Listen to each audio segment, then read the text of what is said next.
Welcome back to Pokemon Episode Summaries. Today, I'll be doing Episode 35, The Legend of Dratini, aka the episode that was banned for having firearms in it, despite the previous episode having firearms.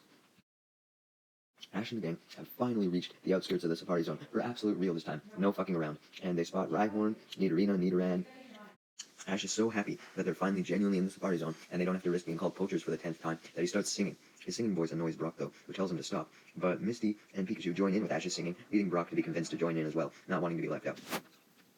Despite being in the Safari Zone, the gang come across a building, and it does in fact have someone inside of it, who comes out and starts yelling at the gang, because he's like, man, you guys suck at fucking singing, be fucking quiet. And Ash yells at him in response, wanting to continue singing, and the man fucking pulls out a gun. Yes, that's why the episode is banned. Thankfully, the man decides to put his gun down when Ash and the gang apologize for annoying him, but like, come on man, you're gonna threaten them just for singing? Like, I could see if you were worried that they were gonna do some harm to the Safari Zone or something, but all they were doing was singing. Not only does he thankfully decide not to shoot Ash and the gang, but he shows them a fishing rod and several Safari balls, explaining that he's the one in charge of the Safari Zone, and reminding them that Pokemon can only be caught using those items. You may be surprised that he's suddenly so comfortable, letting them take a look at the items you can use and shit. Like, he goes from pointing his gun at them to saying, alright, you can now go access the Safari Zone as long as you follow the rules. But don't worry, he does pull out his gun yet again, warning Ash that if he broke the rules of the Safari Zone, then his gun would absolutely fucking murder him. Also informing him that his gun's nickname was Thunderbolt. I wonder if that was intentional, to reference the fact that the gun may be as painful as, like, Pikachu's shock or something. The man also reveals that his name is Kaiser. Despite Ash just having a gun at his head, Misty is still more preoccupied by a picture on the wall, which is of Kaiser and a Dratini. Brock comments on how he's heard rumors about Dratini and how rare it was, stating that there have been some in the Safari Zone in the past, but there hasn't been any for a long time. But Kaiser immediately jumps in, and he's like, no, there has never been any Dratini ever, and takes back the picture, not acting suspicious at all. Ash is like, seriously, dude? It's literally you with the Dratini in the picture. The Dratini has to exist here somewhere. But the old man simply rebuttals by pulling out his gun, which is enough to silence Ash yet again. That's all you need to do, guys. You don't need to have a good argument. Just pull out a gun. That's the moral that Pokemon teaches you. With Ash dealt with, Kaiser takes the picture into his private room and stares at it, being reminded of his true past with Dratini, stating that he would never let anyone bother it again, insinuating that something bad must have happened to it. Ash and the gang, obviously suspicious of Kaiser and why he was trying to keep Dratini such a secret, decide to call Professor Oak and see if he knows anything. He is supposed to be the Pokemon expert after all. Oak actually does know something, revealing the past of the Safari Zone. Essentially, Kaiser was the first one to discover Dratini, and once other trainers found out about its existence, they wanted to capture it as well, so they went to the Safari Zone, which Kaiser was probably initially grateful of, as that would have been a huge economic boost, assuming he was the owner of the Safari Zone at the time. But he likely only did it after the fact, to protect Dratini, as all of the trainers who came to catch it ended up catching other Pokemon as well, which destroyed the Safari Zone's ecosystem. And it's also implied that the trainers who caught these Pokemon used guns to injure them as well, not just their Pokemon. So that's why Kaiser thinks it's so okay to use a gun, because he knows that you need to use it in self-defense now. Because who knows, other trainers may have guns, so he needs to be prepared. Anyways, Kaiser did successfully manage to take some action, and he hid the Dratini away so that the trainers couldn't find it. But unfortunately, like I said, a whole bunch of other Pokemon were captured or shot during this, so that's why a lot of them are rare, and why Safari Balls are only used now, so that the Pokemon are caught in more safe amounts. Ash and the gang then say goodbye to Oak, but Team Rocket has eavesdropped on the whole conversation, and being evil bastards, despite hearing the traumatic story of all the Pokemon, they wanted to capture them all and bring them to Giovanni as a present. Lovely. Later, after hearing Professor Oak's explanation, the gang is more than happy to oblige to Kaiser's rules of only using Safari Balls and fishing rods, so they decide to finally head into the actual Pokemon part of the Safari Zone and begin catching some Pokemon. But then, Team Rocket show up and begin doing their motto. Kaiser hasn't even heard it one full time, and he already is taking out his guns, attempting to shoot Team Rocket down, which he manages to do successfully. He doesn't hit them with the gun or anything, but they flail around and panic so much that they fall off the roof, thereby cutting off their motto. I guess the gun was good for something after all. Team Rocket immediately get up from the fall, though, and then initiate their plan of catching all of the Safari Zone's Pokemon. They do this by first wanting to get rid of Ash so that he can't get in their way. They challenge him to a contest of who can catch more Pokemon, and essentially, if Team Rocket would win, then they would get to steal all of Ash's Pokemon, and he would never get to do anything about it, but if Ash won, then they would never come back again. Man, I hope Ash wins this so that we don't have to see Team Rocket again. Thankfully, Ash does accept this deal, confident that he'll win, due to the fact that you need money to enter the Safari Zone, which Ash and the gang had provided, but Ash knew that Team Rocket was broke, and couldn't afford to actually get into the Safari Zone, so he basically just won by default.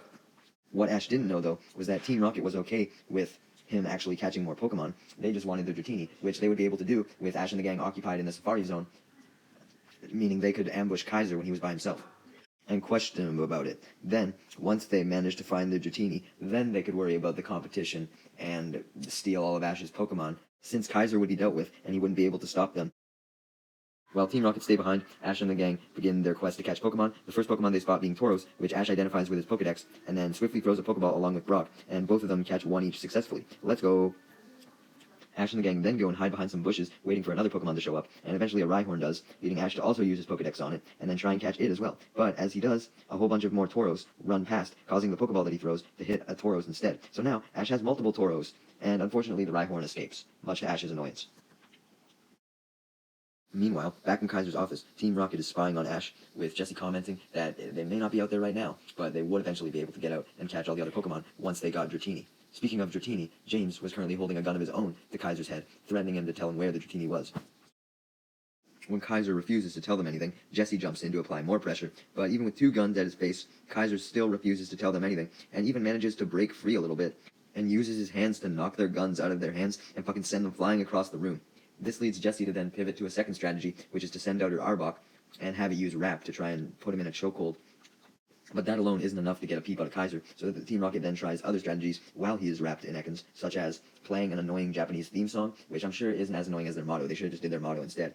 They try a good cop, bad cop strategy with James and Meowth. They try making him smell onion soup, which I guess smells really bad. That's the idea there. But none of these ideas work, and Kaiser manages to break free since James and Meowth took him out of Ekans' wrap when they put him inside the chair when they were questioning him.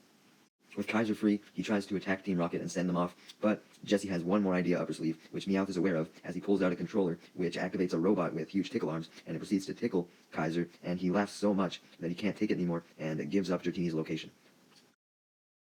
Meanwhile, Ash and the gang were now at the lake, getting ready to fish. At least Misty was, as she had a full-ass tackle box filled with a Seal tackle, Charmander tackle, Magikarp tackle, and even a tackle of herself. I've been saying tackle, fucking hook, but anyways, she probably thinks that hers will be most effective because she's the most beautiful, right? But I would say that Seal is way more beautiful than Misty. No furry, though. Okay, anyways, Misty immediately casts into the water and hooks a Gyarados, but the Gyarados eventually gets away when they try and reel it in as it's too fucking strong. Immediately after this, Kaiser runs up to Ash and the gang and informs them of how he made the mistake of telling Team Rocket the location of Dratini, confirming to them that yes, Dratini did in fact still exist in the Safari Zone. He also begs Ash to help him get the tickling robot off of him, which Ash does by having Pikachu use Thunderbolt on him. You think that would harm him even more, but he's fine, and the robot's now destroyed, so all's well that ends well, I guess. Except everything isn't well, as Team Rocket is now going after the Dratini, so Ash and the gang go to stop them after being told Dratini's location, known as Dragon Valley. Back with Team Rocket, they had arrived at the lake in Dragon Valley that supposedly had Dratini in it, with Jessie staying up top in the surface in case Dratini showed up there, and James and Meowth going deep underwater in scuba diving gear to try and find it underwater. Jessie's the one who's able to find it as the Dratini comes to the surface and pokes its head out, leading Jessie to get very happy, finding it very beautiful.